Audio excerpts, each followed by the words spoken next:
Hey everybody, it's a Mad Master here. I'm doing a video today about my whole fascination slash love of some, it's kind of a side thing for me, but I really do like the Synthwave Outrun aesthetic and music and stuff. So I'm gonna give my whole history in this genre and this subject and stuff. And it's not what you think. So just gonna say, like, how I got into it and what it really means to me and why I like some of it, So it kind of, I've been into metal since, like, metal music and stuff since the 80s, very late 80s, because I'm an old man. When I was negative 10 years old, I got into heavy metal. I was born in 98. Okay. Anyways, or 88 or something, or maybe one of those, something's 8 in the title, maybe. Not, never mind. Not 148. Sorry, just kidding.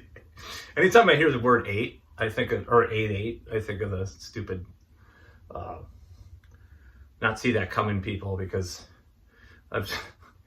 there's been this like ironic humor about that for a long time with me and various people. So, I mean, obviously the real deal would be that I would be killed because of my ancestry and stuff and what as far as that goes. Anyways, so it's kind of funny anyways. And so would Rob Halford probably, unfortunately.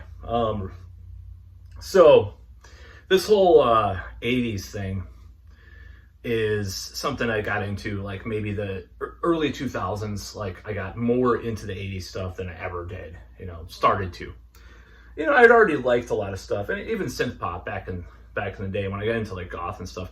I liked New Order, and I always liked like the Pet Shop Boys song "It's a Sin" when Gamma Ray did a cover of it, and I just kind of got into some of that stuff. I wasn't as into Depeche Mode and stuff, but I did get one of their albums recently. It's pretty good. Black Celebration. I'm going to listen to it. So I don't know. The 90s were so cringe in many ways for someone that was into metal in the 80s or into the 80s style metal. It got really cringe. And when I got in more into 80s metal in the 90s, it got even worse because, they were playing these small clubs and theaters and stuff. And it was rough. So do I have the whole point of this conversation is, do I have an 80s like nostalgic thing in my head about like how I got into synthwave and stuff? There is, because I watched Rise of the it's called Rise of the Synths, the newish movie narrated by John Carpenter about synthwave. And I was thinking about this watching this. So I think that it's a mixture, a combination of things. So when the present is missing certain elements that you liked from the past, and then you want to go back to the past, but take out the bad elements that were around back then and replace them, but keep the good elements of the past in the present or the future or whatever. So that's kind of how I see the nostalgia thing. So I really, I got into Skinny Puppy, Aphex Twin, all sorts of stuff. And I really do like experimental electronic music, and I do like psychedelic kind of stuff, Pink Floyd, classic Pink Floyd and stuff, and like the early Porcupine Tree stuff I really liked. So I got into like sort of spacey kind of music. So synthesizers I love, Iron Maiden, 7 Sun, Summertime. I know there's guitar sounds, but whatever. I love that retro futuristic thing already. Case in point, Judas Priest Turbo. There's something related to that that's coming out pretty soon, actually, that I'm doing. So watch for that. I'll be working really hard on this. So I always liked this 80s, like there was a 50s retro futuristic thing that was hot even in the 80s. And people liked the robot look, with the square looking robot with the antennas and stuff like that.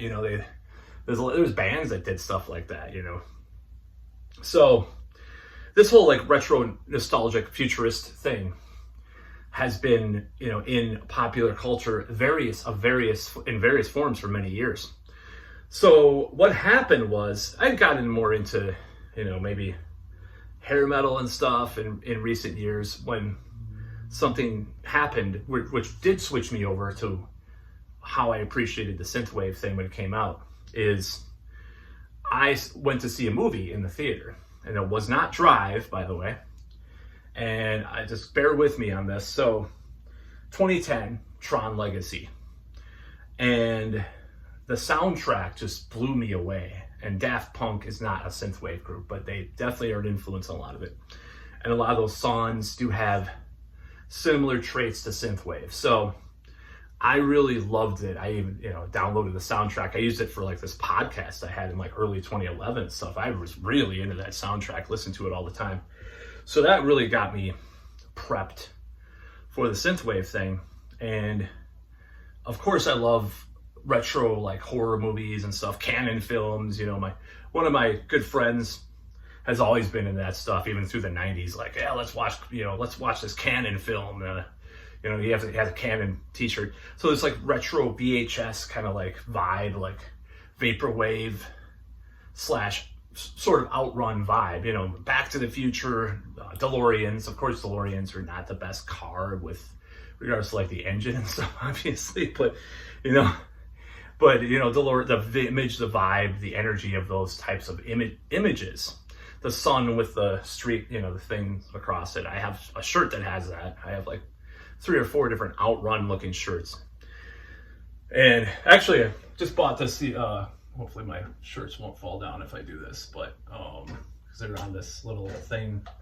So I'm gonna try to get this off of here if I can. Don't fall. Oh, there's one in the background, probably you can see, by the way, right here. One of those shirts. I got this Max Headroom shirt.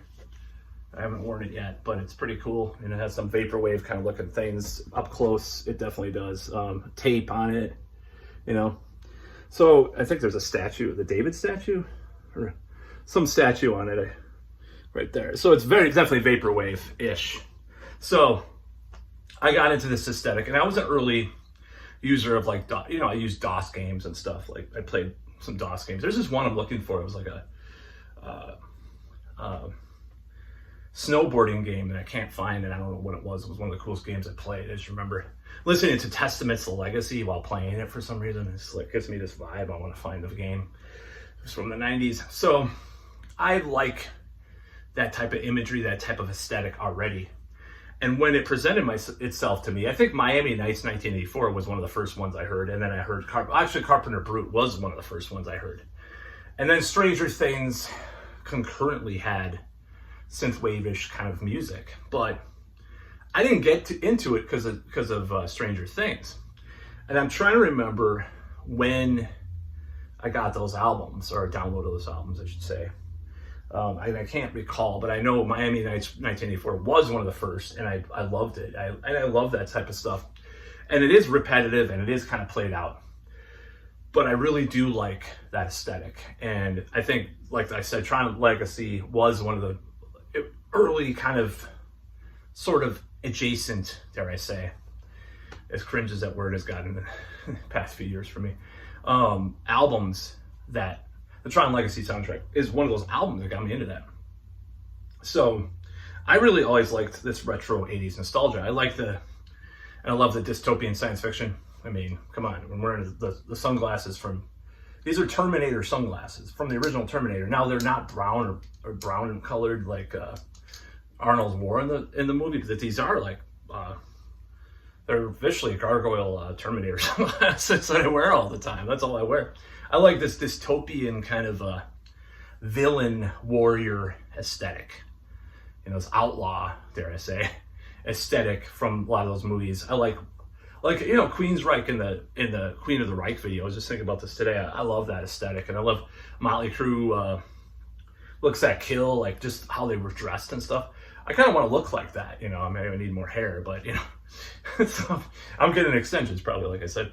But yeah, I love those looks, and I love that like vibe and that energy, like this retro, post-apocalyptic, but fun. Not like I bought this Swamp Thing comic that talks about environmental degradation. It's just depressing. Like I like this, like comics that I was talking about comics again. Okay, so I mean, it was one of the newer Swamp Things, Green Hell. It's like the beginning. I'm just like cringing, like at the activism in the beginning. I'm just like, well, you could say that that's what caused it, but like have a little more fun to it. The 80s were about fun, even with looming nuclear war, like Class of Nukem High. Like it was about taking these ideas and presenting them in a way that was like kind of just like flipping off everything, in a certain way. Like, I mean, I was listening to like the first Suicidal Tendencies album today. I'm like, it's fun, and it's Armageddon, but at least it's fun. It's not so like depressing and stuff and serious. It's too serious. Like modern times, a lot of times people are just too serious. That's the whole point. Anyways, I'm going off on a ramble again, but like, how long is this video? Okay, so I like this Outrun aesthetic, and I like this synthwave music vibe. The best one of the best ones I would recommend. I actually have a recommendation. Probably people haven't heard of this group or this artist. VHS Glitch is one of the best I've heard. In fact, I remember like some of them definitely remind me. Evil Technology is one of the albums. It reminds me of Killing Technology by Velvet Voivod. Not the music per se, but like the vibe of that cover and like the name. And I love that. And I like Ghost, the other Ghost, G-O-S-T. I don't like them as much as Carpenter Brute, but I do like Ghost. I have one of their albums. I actually have a vinyl of VHS Glitch. That's how rare, like, their albums are really rare, like actual physical copies of their stuff. So I decided to buy that years ago. So I really like this aesthetic. And I was going to try to put this back up. I know it's played out, and I know it's like cliched at this point, but I'm genuinely into it, and I've been into it for a long time, and I think that when I got into it, I was like, this is a new thing I'm into. Like, it's rare for me to be into new stuff, and there are new elements to synthwave and Outrun. It's not just like taking the 80s and like cloning it or something. There's a lot of 90s stuff in it too, by the way, so it's like I like the vibe of a lot of it. And I don't really think, and I think it's gotten cliche. There's even like the band Heat did like a version of one of their newer songs that was synthwave, and people are doing like synthwave mix, blah, blah, blah. I'm just going to say it. I'm not going to say any more about that until I give away I'm going to give away something pretty soon, but before I say something about that. Anyways, so it has become kind of a cliche, Stranger Things and 80s shirts and stuff and all these aesthetics and stuff, but like, and the 90s are kind of sneaking in too, but like,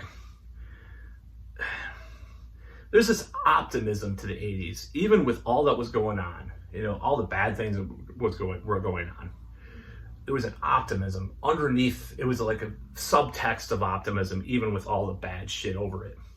And the 90s were more about cynicism, which I miss part of that too. Like late 90s, early 2000s sort of cynicism. Because right now, oh my God, people are so brainwashed into whatever camp they're in. Oh my God, I'm going to do a separate video about that possibly. I don't know. So, but yeah, I like the vibe. I like the music. I like a lot of the artists. And, you can, oh shit, why is this backwards? Oh, it's not backwards. Anyways, I like the aesthetic of synthwave and Outrun and vaporwave and stuff like that. I like it because it's this futurism that's fun and atmospheric and spacey, and like another one is Com Truise. Actually, Com Truise I liked before Carpenter Brute. Now that I recall, I downloaded his Galactic Melt album. There was one other artist. There was a couple other artists that I got into as well, and that was one of them. Com Truise is one of them too. So, I like that stuff, and I like the chill wave, vaporwave, synthwave vibe. Listen to it. It's cool. Tangerine Dreams, Risky Business, the themes that they did for that, kind of a precursor in many ways, less percussion in that, but I like a lot of soundtracks too. I saw, I saw Goblin live, but I also saw Zombie live. There's another band called Zombie back in the day that kind of did similar music. And I like those types of horror movie soundtracks, electronic soundtracks, Terminator, V, the series. I love the V theme from the original 80s series called V. I like a lot of the soundtrack stuff, John Carpenter stuff. I've liked that stuff for years. And I've listened to soundtracks for a long time, even back when I was a kid. I bought the 2001 Space Odyssey soundtrack. Later on, I bought Conan the Barbarian. And I like a lot of that music. I love the Terminator music. I like a lot of that stuff. So I like this vibe. I like everything about that vibe. And when it's squished together in this thing they called Synthwave or Outrun, I just love it. And I don't care. You know, it's trendy. Yeah. So if I were a real edgelord, I'd be say, fuck that stuff, man, and listen to it secretly and not tell people about it. You know, like some people probably listen to metal like that sometimes, because they want to rebel. Because I don't think you have to rebel against everything all the time, despite what I used to say or believe. You know, but anyways, it's hard not to sometimes because things get real cringe. But that's for a different video, probably due today. So that's about all.